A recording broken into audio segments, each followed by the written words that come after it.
टेंसों में अंतिम टेंस लेते हैं हम।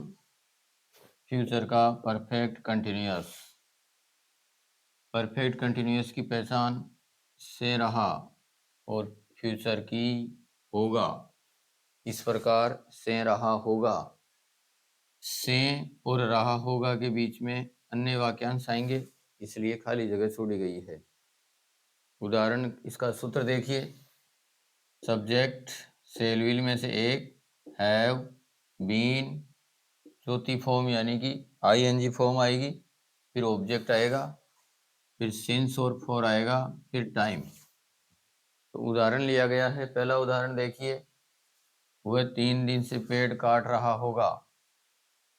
तो वह यानी ही सब्जेक्ट आ गया। Will have, he will have been, ये बीन आ गया। फोर्थ फॉर्म यानी आईएनजी फॉर्म, कट के आईएनजी लगाया तो कटिंग हो गया। और क्योंकि टी से पहले यूज वर्ड था इसलिए टी डबल हो गया। कटिंग, क्या काट रहे होंगे?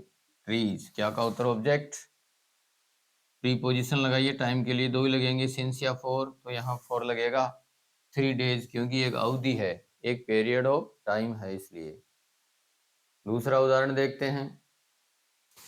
बच्चे सुबह से पतंगे उड़ा रहे होंगे।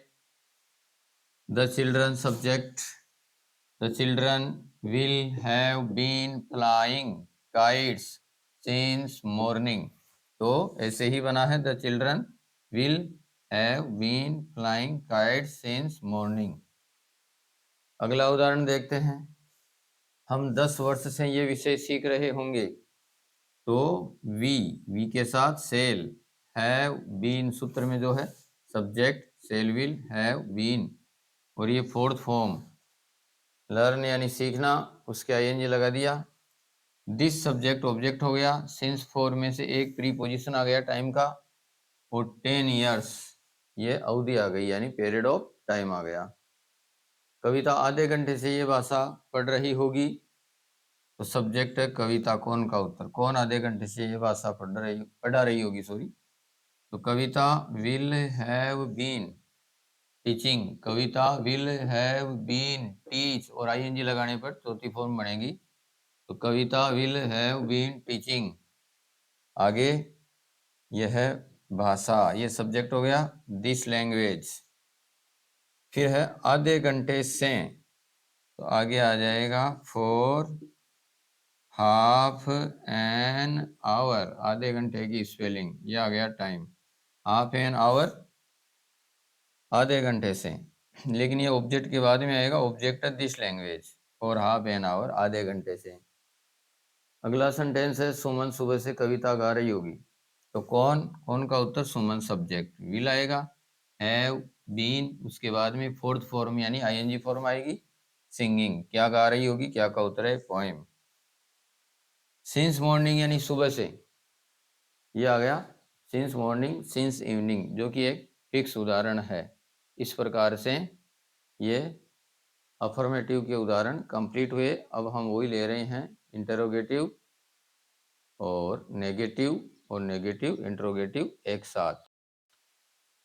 पहला उदाहरण वही रखा है।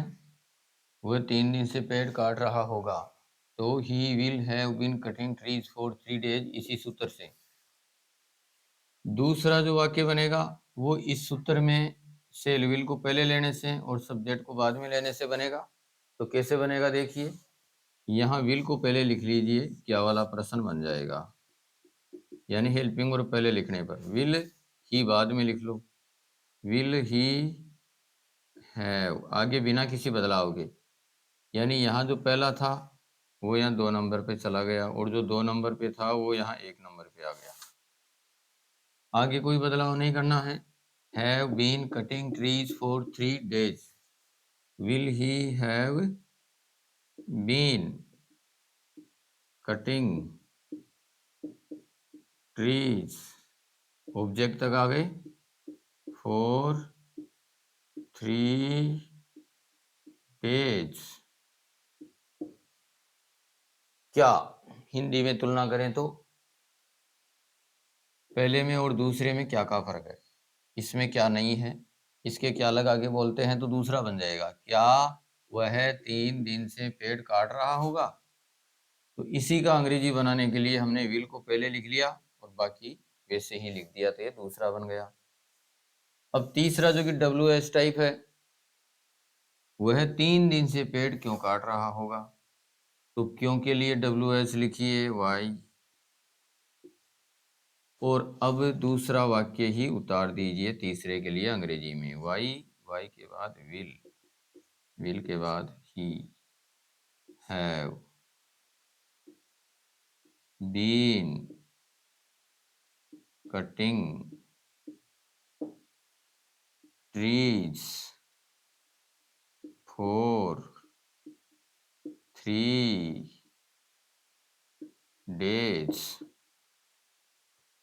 अब ये 3 बन गए। इन तीनों में से हम पहले में नोट जोड़ेंगे तो ये पहला बनेगा। हिंदी में देखिए, वह 3 दिन से पेड़ काट रहा होगा, तो इधर बनाया है वह 3 दिन से पेड़ नहीं काट रहा होगा, यानी नहीं शब्द कर दिया। तो अंग्रेजी में नोट शब्द करना है, और वही बाद में बोलूँगा कहाँ करना है, पहली हेल्पिंग वर्ब के तुरंत बाद में करना है। बाकी पहला सेंटेंस ही उतार लेना है। जैसे ही विल, या नोट लगाइए, क्योंकि आगे की हेल्पिंग वर्ब पे गौर मत करो, पहली हेल्पिंग वर्ब के तुरंत बाद। He will not have been cutting, he will not have been cutting trees for 3 days। अब दूसरे से दूसरा बनाइए, ऐसे भी मैं कह सकता हूं, केवल नोट लगाइए। और मैं ऐसे भी कह सकता हूं, जैसे पहले से ये दूसरा बनाया था, यानी विल को पहले लिख लिया था, तो इस पहले से भी दूसरा बनेगा। विल को पहले लिख लो, ये विल पहले आ गया तो ये प्रश्नवाचक बन गया, क्योंकि यहाँ जो पहला वाक्य था हिंदी में, उसमें हमने शुरू में क्या जोड़ के दूसरा वाक्य बनाया था। यानी कि ये दूसरा वाक्य कैसे बना है, मैं अपने शब्दों में ऐसे भी कह सकता हूँ कि क्या प्लस पहला वाक्य लिख दिया था आगे, क्या के आगे पहला सेंटेंस हिंदी वाला लिख दिया था बिना किसी फेर फार के। तो वैसे ही यहाँ भी ये जो वाक्य बना है हिंदी में, ये इससे ही बना है, क्या लगा दिया, और फिर आगे बिना किसी फेर फार के ये पहला वाक्य लिख दिया गया है, जिसमें नहीं शब्द का प्रयोग है। तो विल पहले लिख लो, और यही तरकीब होगी। जैसे इस पहले से ये दूसरा बना था, तो इस पहले से ये दूसरा बनेगा, विल पहले लिख लिया, ये बाद में लिख दिया। Will he, will he not have been cutting trees for 3 days, आगे सेम आ जाएगा। Will he not have been cutting trees for 3 days। अब जैसे ये तीसरा कैसे बनाया था, ये हमने वह 3 दिन से पेड़ क्यों काट रहा था, यानी पहले में क्यों जोड़ के तीसरा बनाया था, लेकिन अंग्रेजी में कैसे बनाया था, दूसरे में WH जोड़ते ही तीसरा बन गया था। तो यहाँ दूसरा है, इसी में WH जोड़ के तीसरा बनेगा। इससे तुलना करेंगे तो हमें पता चलेगा कि नोट का प्रयोग एक्स्ट्रा है, बाकी सब सेम है। तो WH जोड़िए क्यों, क्यों के लिए वाई, और यही वाक्य उतार दीजिए। वाई के आगे will he not have been cutting trees for 3 days। Why will he not have been cutting trees for 3 days। इस प्रकार से मैं इसको अन्य शब्दों में ये भी कह सकता हूँ, 1 2 3 ये जो सेंटेंस है, इन्हीं में नोट का प्रयोग करने से 1 2 3 ये सेंटेंस बनते हैं। ये अफर्मेटिव सेंटेंस है, यानी स्वीकारात्मक सकारात्मक। यह इंटरोगेटिव सेंटेंस है, हेल्पिंग वर्ब से शुरू होने वाला, यानी यस नो टाइप। ये भी इंटरोगेटिव सेंटेंस है, WS टाइप। ये नेगेटिव सेंटेंस है, ये नेगेटिव विद इंट्रोगेटिव है, यस नो टाइप में। ये नेगेटिव इंट्रोगेटिव दोनों है WS टाइप में। इस प्रकार से एक सेंटेंस से 3 सेंटेंस और 3 से 6 सेंटेंस बनते हैं।